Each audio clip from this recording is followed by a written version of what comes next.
पंजाब के सभी लोगों को मेरा नमस्कार, सत श्री अकाल जी। आज एक बहुत ही अहम मुद्दे पर हम बात करना चाहते हैं, जो पंजाब के कई लोगों के मन में इस वक्त है और उन्हें तकलीफ दे रहा है। कल एक आदमी आया मेरे पास, मुझे कहता है जी मैं हिंदू हूँ और आज पंजाब में हिंदुओं के मन में, खासकर व्यापारियों के मन में सुरक्षा को लेके बहुत चिंता चल रही है। पंजाब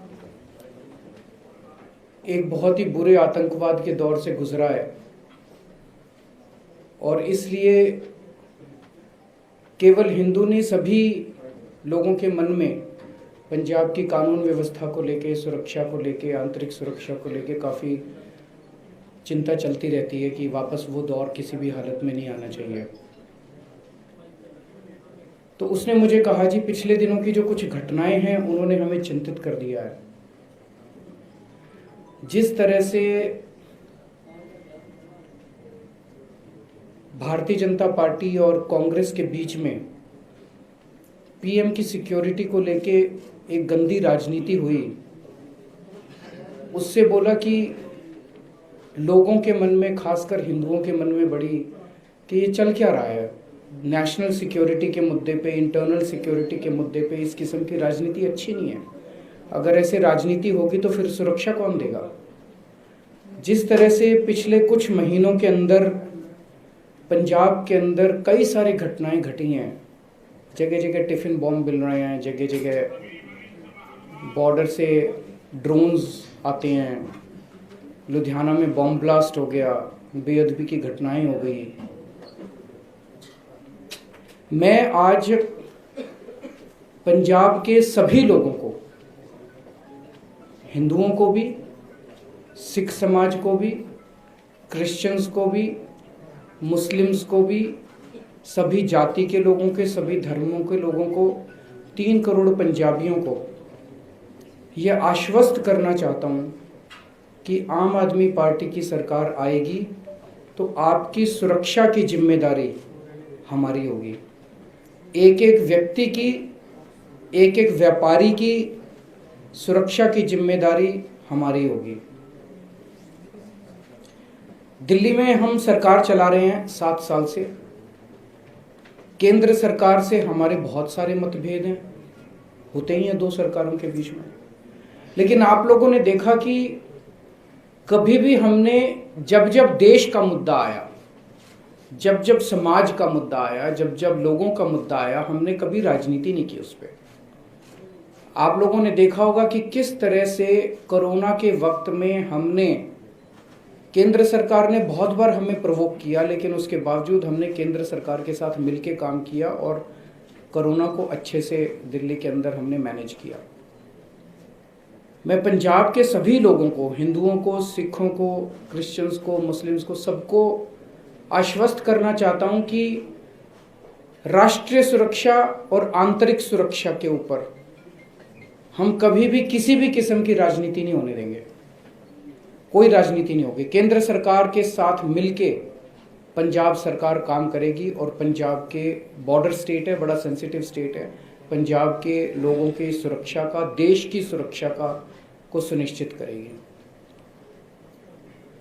दूसरी बात, बॉर्डर पार से नशा आता है। आज पंजाब में जो इतना नशा है, ये नशा कहाँ से है? ये कोई राजस्थान से, गुजरात से, हरियाणा से, दिल्ली से नहीं आ रहा। ये नशा सारा बॉर्डर पार से आता है। ड्रोन सारे बॉर्डर पार से आते हैं, टिफिन बॉम्ब सारे उधर से आते हैं। हम लोग जानते हैं कि कैसे जब बॉम्ब ब्लास्ट हुआ था बॉम्बे में, तो पता चला कि जो आरडीएक्स बॉम्बे के अंदर आया था उसमें कुछ कस्टम्स के अधिकारियों का भ्रष्टाचार था, जिसकी वजह से उन्होंने उसको अलाउ किया था। तो ये सब घटनाएं तब घटती है जब उधर के लोग इधर के कुछ लोगों को खरीद के अपने नापाक मंसूबों पे सफल हो जाते हैं। इसीलिए बहुत ज़रूरी है कि बॉर्डर स्टेट के अंदर एक ईमानदार सरकार बननी चाहिए। ईमानदार सरकार होगी तो बिकेगी नहीं। ईमानदार सरकार होगी तो ईमानदार पुलिस अफसरों को जिम्मेदारी दी जाएगी। ईमानदार सरकार होगी तो किसी भी हालत में बॉर्डर से नशा इस तरफ नहीं आएगा। ईमानदार सरकार होगी तो किसी भी हालत में बॉर्डर से ड्रोन और टिफिन बॉम्ब इस तरफ नहीं आएंगे। ईमानदार सरकार होगी तो बेअदबी करने वालों को सख्त से सख्त सज़ा देगी ताकि दोबारा कोई हिम्मत ना कर सके। अगर बरगाड़ी की बेअदबी करने वालों की मास्टरमाइंड को आज सज़ा मिल गई होती तो दरबार साहब जी में दोबारा बेअदबी करने की किसी की हिम्मत नहीं होती। तो इसीलिए मैं सब लोगों को ये आश्वासन देना चाहता हूँ कि आम आदमी पार्टी की पंजाब सरकार पंजाब के एक एक पंजाबी को सुरक्षा सुनिश्चित करेगी। मैं आपको एक उदाहरण से इसको समझाना चाहूँगा। एक बेईमान मुख्यमंत्री है, मान लीजिए, वो अपने पुलिस अफसरों की मीटिंग बुलाता है। उस मीटिंग में वो क्या कहेगा? हाँ भाई तू कितना इकट्ठा करके लाया, हाँ भाई तू कितना इकट्ठा करके, अपने अपने एरिया के पैसे बांध देते हैं ना, ऊपर तक जाता है पैसा एरिया का। और फिर एसपी के लिए, थानेदार के लिए सबकी पोस्टें बिकती हैं, ये इतने की, ये इतने की, इतने। अब जो थानेदार, जो एसपी पैसे देके पोस्टिंग लेगा, जो थानेदार, जो एसपी जिसने महीना इकट्ठा करके अपने मुख्यमंत्री तक पहुंचाना है, वो तो फिर नशा ही बिकवाएगा, वो तो फिर आतंकवादी फैलाएगा, वो तो फिर जनता की सुरक्षा के साथ खिलवाड़ी करेगा। दूसरा एक मुख्यमंत्री है जो ईमानदार है, वो अपने पुलिस अफसरों की मीटिंग बुलाता है और बोलता है खबरदार अगर तुम्हारे इलाके में नशा बिका तो। और फिर देखो पंजाब पुलिस कैसे नशा रोकती है। यही पंजाब पुलिस आपको पंजाब के अंदर तगड़ी सुरक्षा देके दिखाएगी। ऊपर से क्या सिग्नल आता है ये ज़रूरी है। दिल्ली के अंदर जब हमने सरकार बनाई तो कहा जाता था कि सरकारी टीचर तो काम नहीं करते जी, सरकारी टीचर तो कामचोर होते हैं, सरकारी टीचर तो पेड़ के नीचे बैठ के अपने स्वेटर बुनती रहती हैं। उन्हीं 60,000 सरकारी टीचर्स ने आज दिल्ली के अंदर शिक्षा क्रांति करके दिखा दी। यही पंजाब पुलिस, जब उनको ठीक सिग्नल मिलेगा, जब ईमानदार पुलिस अफसरों को ठीक अच्छी पोस्टिंग मिलेगी, यही पंजाब पुलिस आपको अच्छी सुरक्षा देके दिखाएगी। तो आज मैं इस प्रेस कॉन्फ्रेंस के जरिए पंजाब के हर व्यक्ति को, हिंदू, सिख, ईसाई, मुस्लिम, व्यापारी, हर क्षेत्र के व्यक्ति को ये आश्वासन देना चाहता हूँ कि आपकी सुरक्षा की जिम्मेदारी पंजाब सरकार की होगी। चिंता मत कीजिए, ईमानदार सरकार आएगी, बॉर्डर की भी सुरक्षा करेगी और बॉर्डर पार से कुछ भी यहाँ पे अलाउ नहीं किया जाएगा। अगर आपके कोई प्रश्न है तो। आपने कहा है कि बॉर्डर पार से आ रहा है, कुछ अफसरों की मीटिंग, ये बीएसएफ के अफसर हैं या आप? नहीं, मैं ये नहीं, मोटे मोटे तौर पे जब भी होता है, मैं किसी के दोषारोपण नहीं कर रहा, मोटे मोटे तौर पे जब भी इस किस्म की घटनाएं घटती है तो कहीं ना कहीं जब उसकी तहकीकात जड़ में जाया जाता है तो कहीं मिली भगत नजर आती है। ईमानदार सरकार होगी तो सुरक्षा ज्यादा पुख्ता होती है। सर, बेअदबी मामले में अभी तक इंसाफ नहीं मिल पाया, सरकारें दावा करती रही हैं। पिछली बार भी कांग्रेस की सरकार ने दावा किया था कि हम सजा दिलवाएंगे, पर जब सरकार बन जाती है तो इंसाफ नहीं मिलता लोगों को। क्योंकि जो उनके मास्टरमाइंड है ना, वो बहुत बड़े लोग हैं। इस पार्टी वाले, इस पार्टी वाले, इस पार्टी वाले, ये तीनों एक ही हैं। इनके आपस में शादी ब्याह होते हैं, पारिवारिक रिश्ते हैं इनके। कोई भी पार्टी की सरकार आ जाए वो दूसरों पे आंच नहीं आने देती, आपस में एक दूसरे की सुरक्षा। पंजाब जाए भाड़ में इनकी वजह से, ये इन लोगों का बस चले तो पंजाब को बेच के खा जाएं। तो ये जब भी इसकी सरकार आएगी तो अगर इन्होंने बेअदबी करी तो इनकी सुरक्षा करेंगे, इनकी सरकार आएगी उसने चोरी करी तो उसकी सुरक्षा। आम आदमी पार्टी की किसी से सेटिंग नहीं है, इसीलिए सारे इकट्ठे हो गए हैं। ये सारे इकट्ठे होकर ये चाहते हैं कि आम आदमी पार्टी की सरकार नहीं बननी चाहिए, इनका जो अच्छा खासा खेल है वो बिगड़ जाएगा। सर, अमित शाह जी आए थे, उन्होंने कहा था कि अगर केजरीवाल जी आएंगे तो रिवाइवल हो जाएगा पंजाब में। उन्होंने पिछली बार का एग्जांपल भी दिया था कि पिछली बार जब इलेक्शन थे उससे पहले केजरीवाल जी को खालिस्तानी के घर में रुके। क्या कहना चाहते हैं सर? गृह मंत्री ऐसी बात सीधे सीधे आपसे कहे, ये बड़े दुख की बात है। प्रधानमंत्री जी लोकसभा में झूठ बोलते हैं, प्रधानमंत्री जी यहाँ के झूठ बोलते हैं, गृह मंत्री जी उलट सुलट आरोप लगाते हैं।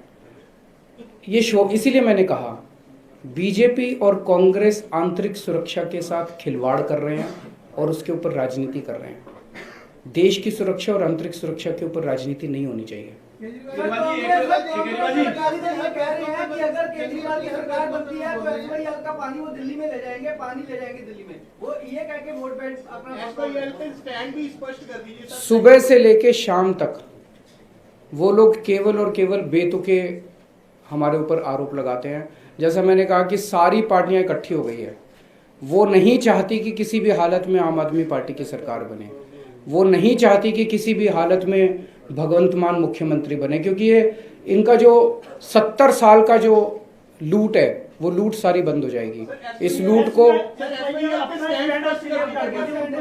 एसवाईएल किसने करा था? हमने तो करा नहीं। एक मिनट सुनो तो सही। मेरे कुछ स्टैंड ले लेने से अगर ये सॉल्व होता हो तो मैं भी 5 मिनट में आपको स्टैंड करके दे दूंगा और सॉल्व करवा लो। सुनो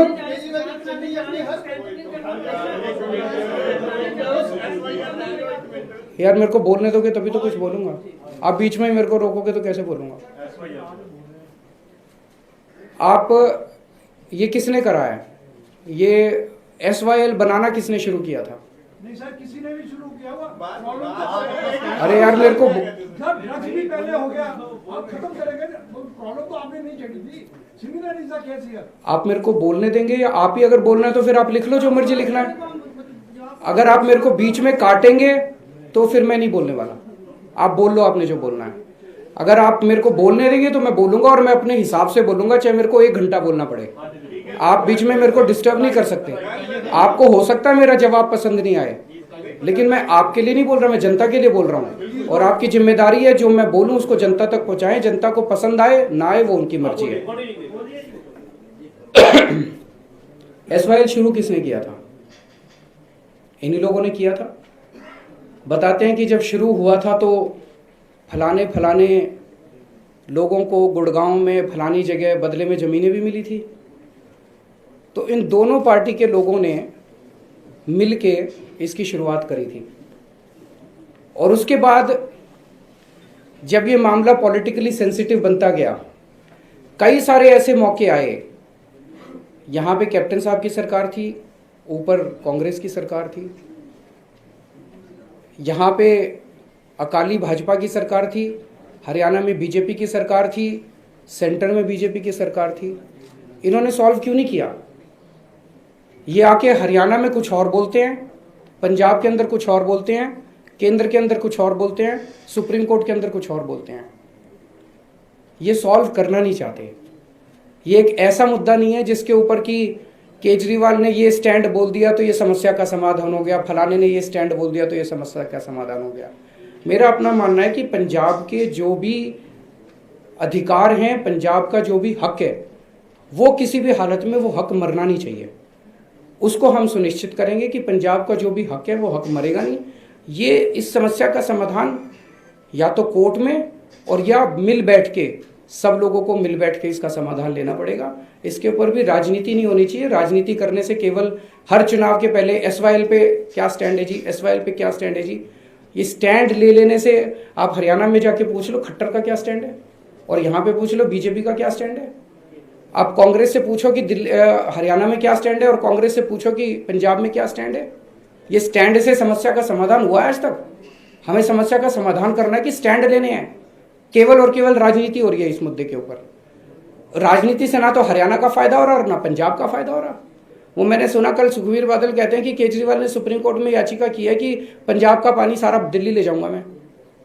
अरे तुम्हारी तरह मैं पंजाब का खजाना लूट के अपने घर और सुखविला नहीं बनाता। केजरीवाल ईमानदार आदमी है। ऐसा कोई हो सकता है कि कोई पीआईएल हो सकती है कि पंजाब का पानी दिल्ली को दे दो जी? कुछ भी बोल देते हैं। दिमाग खराब हो गया इन लोगों का।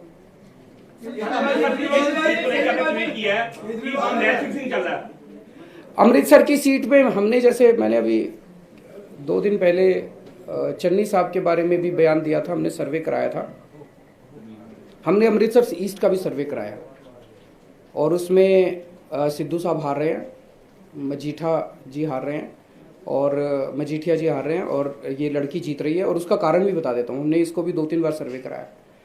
लोगों को ये लग रहा है यार लड़की जो है ये अपने में से है। कल को सिद्धू साहब पिछले 5 साल या 10 साल से यहाँ पे है और ना किसी का फ़ोन उठाते, ना किसी से मिलते, किसी को समस्या हो वो उनको अप्रोच नहीं कर सकता। अमृतसर हल्के में इस हल्के में एक काम नहीं किया उन्होंने। वो कहते हैं हमें अपने में से एक आदमी चाहिए जिसके सुख दुख में रात को 12-1 बजे जरूरत पड़े उसके घर तो चले जाएं, जी बीमार है इलाज करा दो। ये लड़की इनकी अपनी है, इनकी अपनी बेटी है, अपनी बहू है, तो ये लोग इसको कम से कम पकड़ के इसको अपना काम तो करा लेंगे। वो लोगों को पसंद आ रहा है।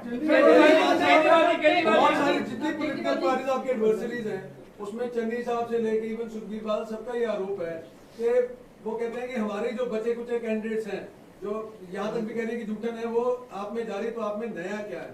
और जो मेंबर पार्लियामेंट है लुधियाना के रवनीत बिट्टू, उन्होंने तो ये तक कह दिया कि हमने भेजा, हम वापस बुला लेंगे। तो इस पे आपका टेक क्या? कुछ कहने की जरूरत ही नहीं है, इतने बेतुके बयान है। इस पे आपको टेक क्या चाहिए? मतलब मैं देख रहा था वो रवनीत बिट्टू वो खुद ही हंस रहा था अपने बयान पे जो बयान दे रहा था। सर एक राज्यवाल जी बोल रहे हैं कि हम एक खुलासा करेंगे, आपने जो टिकटें दी हैं वो बेच के दी हैं टिकटें। स्वागत है जी उनका, खुलासा करें, सामने एक सबूत आए तो क्या करेंगे आप? टिकट काट देंगे, वो सीट छोड़ देंगे खाली। सबूत तो दो, सबूत तो दो। मैंने एक ऐसे आखिरी मोमेंट पे दिल्ली में एक बार हुआ था, हमने कहा था कि कोई भी अगर गंदा कैंडिडेट होगा, क्रिमिनल बैकग्राउंड का होगा, ये होगा, मतलब झूठे सच्चे केस, तो केस की बात नहीं कर रहा। एक केस में एक आदमी ने साबित कर दिया कि उसने अपनी फलानी किसी कोई उसने किया था जो कि साबित हो गया। चुनाव के 48 घंटे पहले हमने उसकी टिकट काट दी थी।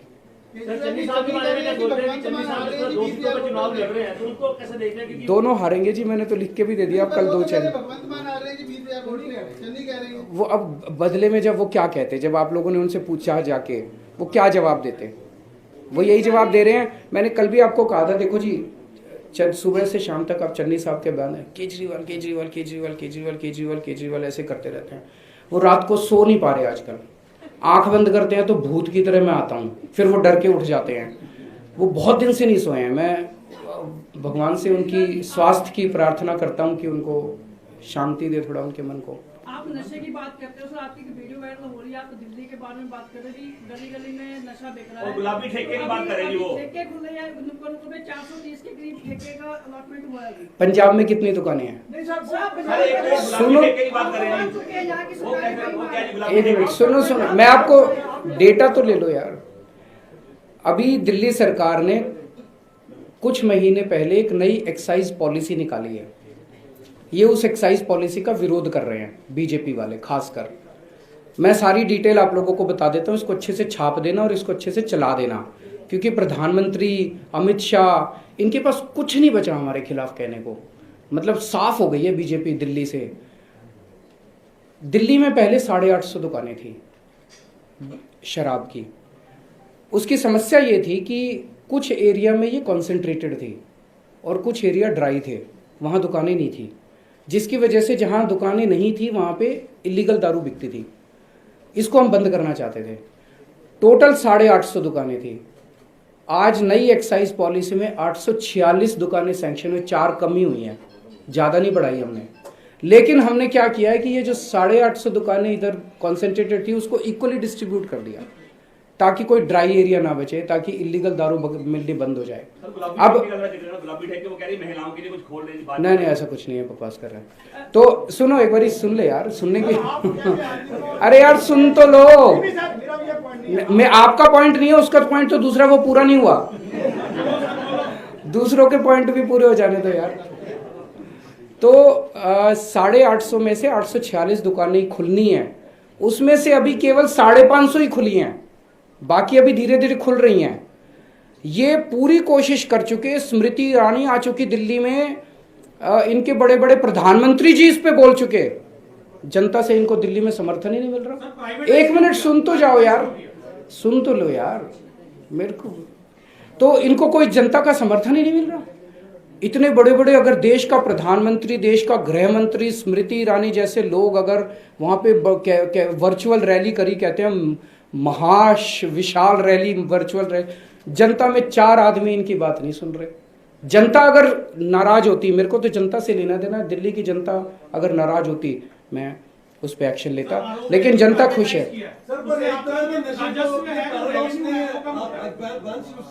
आम आदमी party is a different party, तो नशे के ऊपर डबल स्टैंडर्ड्स कैसे हो सकते हैं? ये भी तो नशे है, इसको अगर हम चाहे लीगलाइज कर रहे हैं इवेंट्स को, आपके हिसाब से पंजाब में कैसी रहेगी? आपके हिसाब से प्रोहिबिशन होना चाहिए? आप बताइए, मैं तो आपसे पूछ रहा हूँ जी। मैं तो एक मिनट, केजरीवाल साहब सिर्फ नशे की बात हर एक पार्टी कर रही है, सोल्यूशन तो आपने कहा कि आप नए सोल्यूशन देंगे। मैं आपसे ये पूछ रहा, एक होता है शराब, एक होता है ड्रग्स। मैं आपसे ये पूछ रहा हूँ कि क्या आप चाहते हैं कि प्रोहिबिशन होना चाहिए देश में? सर अगर प्रोहिबिशन नहीं होता, सुनो तो सही यार, मैं बात पूरी कर लूँ। इसके ऊपर डिबेट हो सकता है। गुजरात के अंदर प्रोहिबिशन है, बिहार के अंदर प्रोहिबिशन है। आप कहो वहां पे होम डिलीवरी होती है दारू की, फोन नंबर है। गुजरात में ले लो दारू, खुलेआम बिक रही है, दारू की नदियां बह रही हैं वहां पे।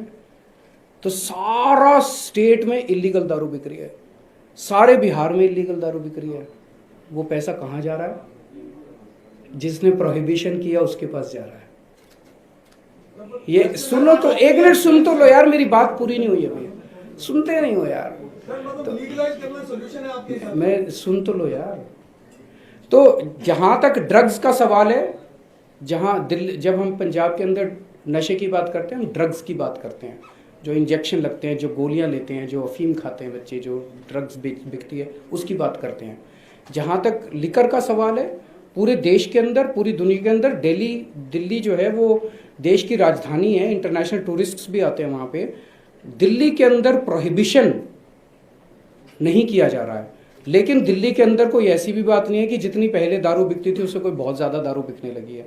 उतनी दारू है जितनी पहले बिकती थी, लेकिन जो इलीगल दारू बिकती थी उसको बंद कर दिया हम लोगों ने। इलीगल दारू का सबसे बड़ा खामियाजा यह है कि कल को इलिसिट दारू भी बिक सकती है, नकली दारू भी बिक सकती है। उसमें कितने लोगों का नुकसान होगा?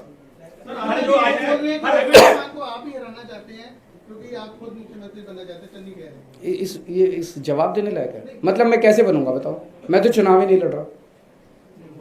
मतलब उनका दिमाग खिसक गया है थोड़ा। सर, जो अभी तक राजनीतिक समीकरण है, किसी पार्टी को बहुमत मिलता दिखाई नहीं दे रहा है। अगर पंजाब के हितों के लिए आम आदमी पार्टी को बहुमत करना पड़े, गठबंधन करना पड़े, तो किस पार्टी के साथ करेगी? आम आदमी पार्टी को पूर्ण बहुमत मिल रहा है। मैं आज आप लोगों के जरिए एक मैसेज देना चाहता हूँ। आप लोगों के सर्वे में 60-65 सीट आ रही हैं, इसका मतलब सरकार तो बन रही है आम आदमी पार्टी की। मैं आपका सर्वे मानता हूँ। मैं पंजाब की जनता से कहना चाहता हूँ भाई, सरकार तो बना रहे हो, लेकिन मजबूत सरकार बनाना, भगवंत के हाथ मजबूत करना। 80 से कम सीट नहीं आनी चाहिए। तो 3-4 दिन बचे हैं। 3-4 दिन में अब सारे जने पंजाब में जितने लोग मेरे को आज सुन रहे हैं, सारे जने अपना अपना फ़ोन उठाओ, सारे रिश्तेदारों को फ़ोन करो, सारे दोस्तों को फ़ोन करो और बोलो कि झाड़ू पे वोट डालनी है। अपने पिंड में घर घर जाओ और बोलो कि झाड़ू पे वोट डालनी है। और आखिरी दिन, चुनाव वाले दिन, किसी ने घर नहीं बैठना, एक एक वोट पड़नी चाहिए। एक एक वोट जरूरी है। अगर पंजाब का हर आदमी वोट डाल देगा, आम आदमी पार्टी की 80 सीट आ जाएगी।